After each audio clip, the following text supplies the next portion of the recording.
Hukum tarik-menarik. Pengantar bab 18. Untuk bertumbuh, kita harus memperoleh apa yang dibutuhkan untuk pertumbuhan kita. Ini dihasilkan melalui hukum tarik-menarik. Prinsip ini adalah satu-satunya sarana yang digunakan untuk membedakan individu dari semesta.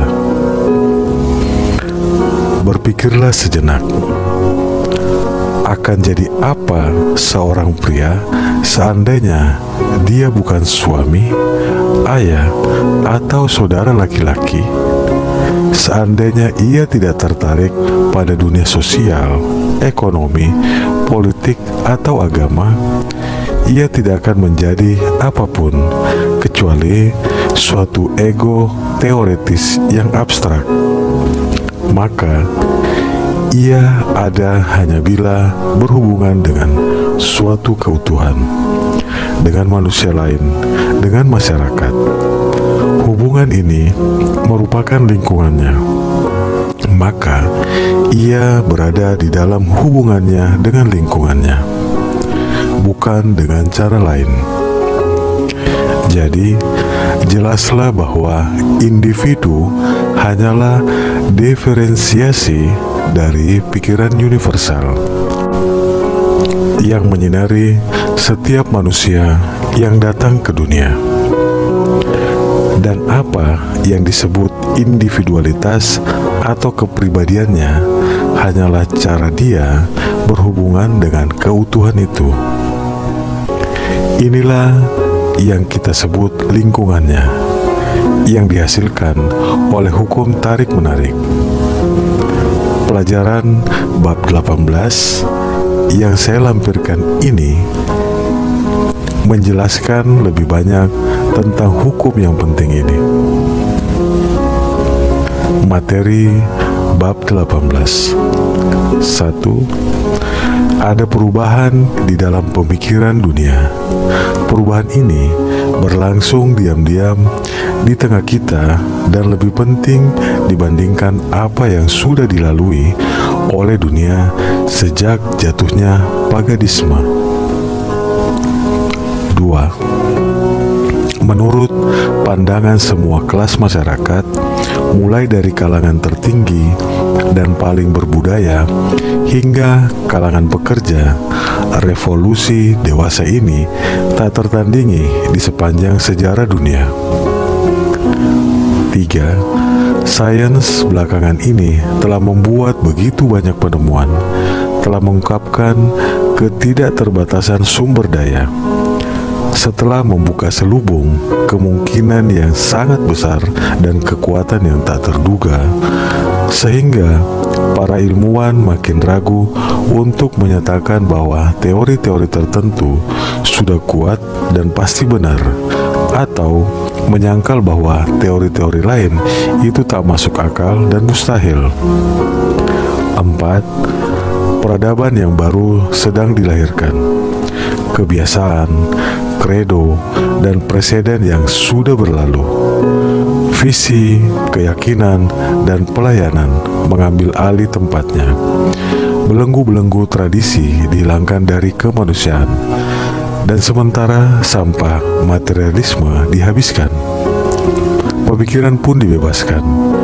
Kebenaran muncul dan memperlihatkan kekuasaannya di hadapan banyak orang yang tercengang-cengang. 5. Seluruh dunia siap menyambut suatu kesadaran baru, kekuatan baru, dan realisasi baru di dalam diri. 6. Ilmu fisika telah mengurai materi menjadi molekul, molekul menjadi atom, atom menjadi energi, dan energi menjadi pikiran. Dalam kata sambutannya di hadapan Royal Institution, Mr. J.F. Fleming mengatakan, dalam esensi yang tertinggi, energi mungkin tidak bisa kita pahami, kecuali sebagai petunjuk cara kerja langsung dari apa yang kita sebut pikiran atau kemauan. 7. Dan pikiran ini merupakan yang tertinggi dan berdiam di dalam diri. Pikiran terjadi di dalam materi dan di dalam spirit. Ia merupakan spirit semesta yang menopang, memberi energi, dan meliputi segalanya. 8. Setiap makhluk hidup harus ditopang oleh kecerdasan yang maha kuasa ini. Kita mendapati adanya perbedaan di dalam kehidupan individu yang sebagian besar diukur oleh tingkat intelijensi yang dimanifestasikan. Kecerdasan yang lebih tinggi yang menempatkan binatang di skala keberadaan yang lebih tinggi daripada tanaman, manusia lebih tinggi daripada binatang. Dan sekali lagi, kita mendapati bahwa kecerdasan yang meningkat ini ditentukan oleh kekuatan individu untuk mengendalikan mode tindakan, sehingga bisa dengan sadar menyesuaikan diri dengan lingkungannya.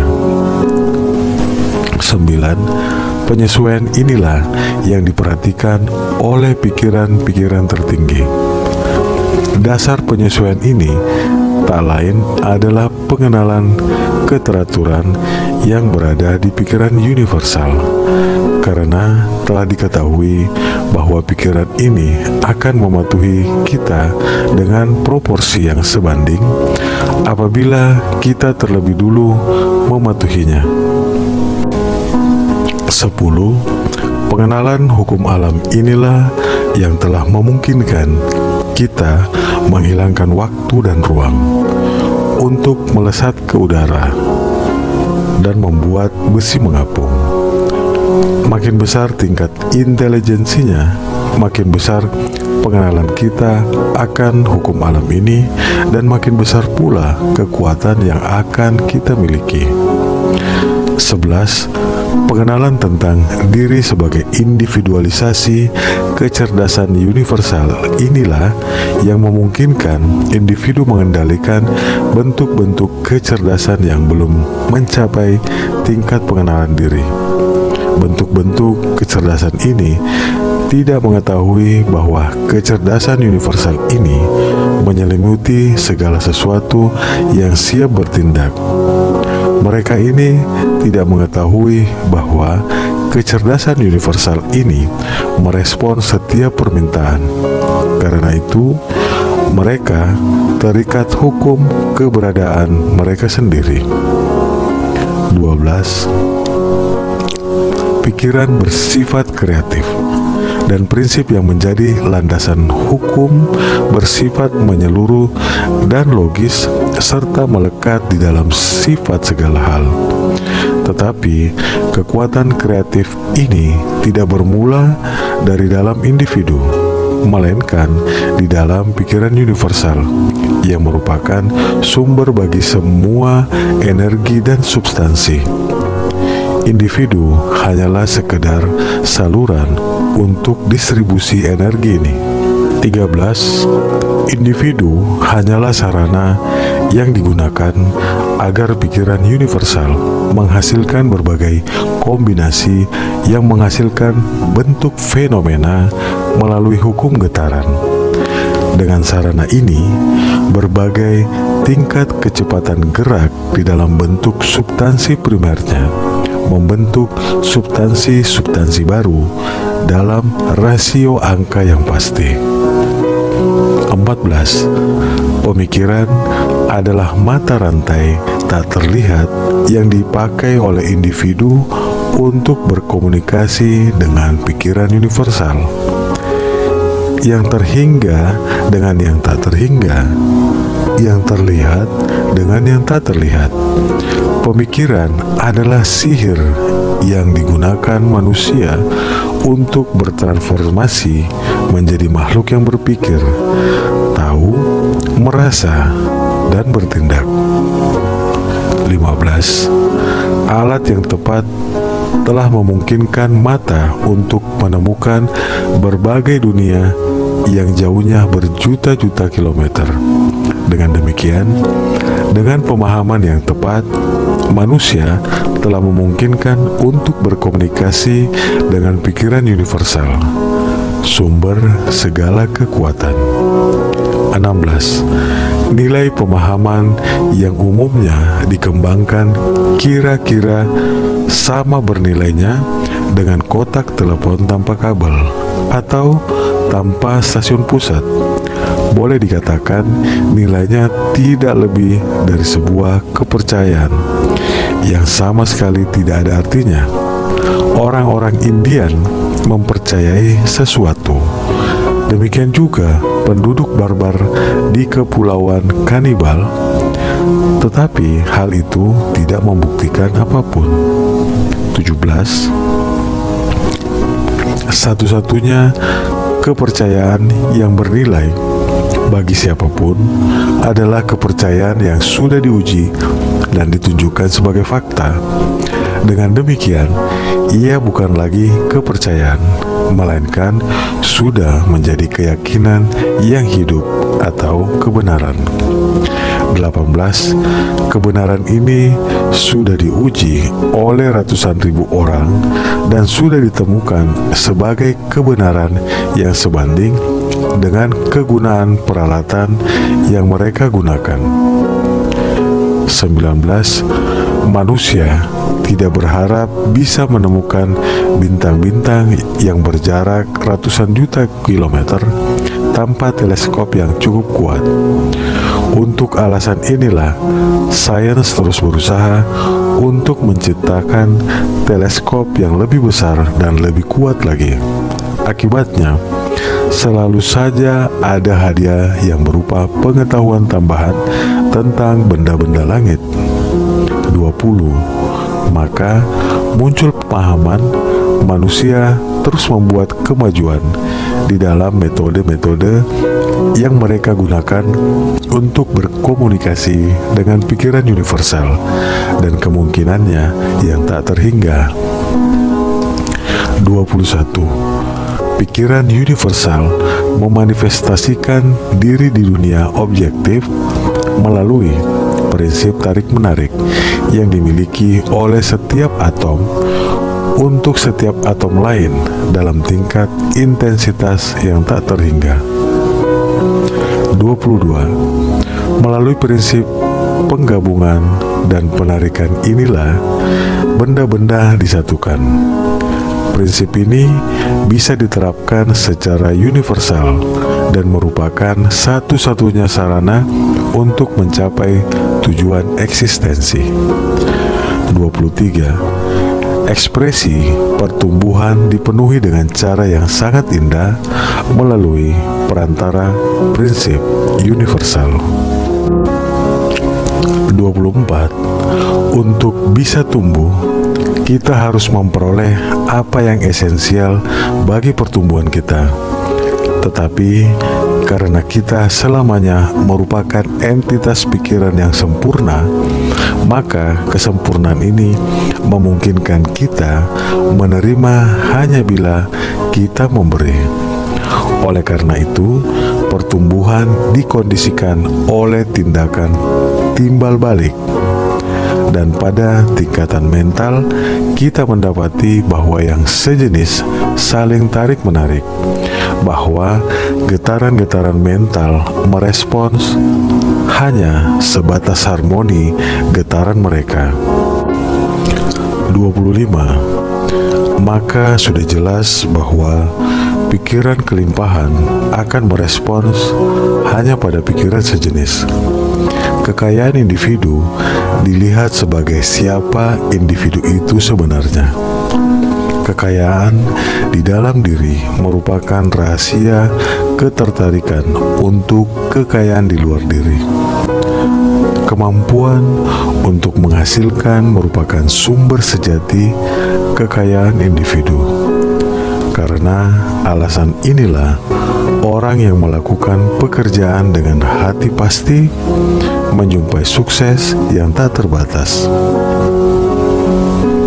Ia akan memberi dan terus memberi, dan makin banyak dia memberi, makin banyak dia menerima. 26. Apa yang disumbangkan oleh para ahli keuangan di Wall Street, tokoh, pemimpin industri, negarawan, pengacara korporasi yang besar, pencipta, dokter, pengarang, apa yang disumbangkan oleh mereka masing-masing untuk kebahagiaan manusia, kalau bukan kekuatan pikiran mereka? 27. Pikiran adalah energi yang membuat hukum tarik-menarik bekerja, yang akhirnya bermanifestasi dalam kelimpahan. 28. Pikiran universal adalah pikiran yang statis atau substansi dalam keseimbangan. Pikiran universal dibedakan menjadi bentuk oleh kekuatan berpikir kita. Pemikiran adalah fase pikiran yang dinamis. 29. Kekuatan bergantung pada kesadaran akan kekuatan. Kalau tidak kita gunakan, kekuatan itu hilang. Dan jika kita tidak menyadari akan kekuatan itu, kita tidak bisa menggunakannya. 30. Penggunaan kekuatan ini tergantung pada perhatian. Tingkat perhatian menentukan kapasitas kita untuk memperoleh pengetahuan, yang merupakan nama lain untuk kekuatan. 31. Perhatian sudah dianggap sebagai tanda kejeniusan yang menonjol. Pengolahan perhatian tergantung pada praktek. 32. Pendorong perhatian adalah minat. Makin besar minatnya, makin besar perhatiannya. Makin besar perhatiannya, makin besar minat, tindakan, dan reaksinya. Maka mulailah dengan menaruh perhatian. Dengan begitu, Anda akan segera membangkitkan minat. Minat ini akan menarik lebih banyak perhatian. Perhatian ini pun akan menghasilkan makin banyak minat, dan seterusnya. Praktek ini akan memungkinkan Anda mengolah kekuatan perhatian. 33. Minggu ini berkonsentrasilah pada kekuatan Anda untuk mencipta. Carilah insight dan persepsi. Cobalah mencari dasar keyakinan yang logis di dalam diri Anda. Biarkan pikiran berdiam pada fakta bahwa manusia fisik hidup, bergerak, dan ada dengan ditopang semua udara kehidupan organik, bahwa ia harus bernafas untuk hidup. Kemudian, biarkan pikiran bersandar pada fakta bahwa manusia spiritual juga hidup, bergerak, dan ada di dalam energi serupa yang lebih halus, tempat ia menggantungkan hidupnya. Biarkan pikiran menyadari bahwa di dunia fisik tidak ada kehidupan yang mengambil bentuk sampai ada benih yang telah ditaburkan, dan tidak ada buah yang lebih tinggi daripada batang induk yang bisa dihasilkan. Demikian pula di dunia spiritual tidak ada akibat yang bisa dihasilkan sampai ada benih yang ditabur. Buahnya akan bergantung pada sifat benih itu. Maka hasil yang Anda dapatkan bergantung pada persepsi Anda tentang hukum di wilayah sebab akibat yang kuat, evolusi tertinggi dari kesadaran manusia.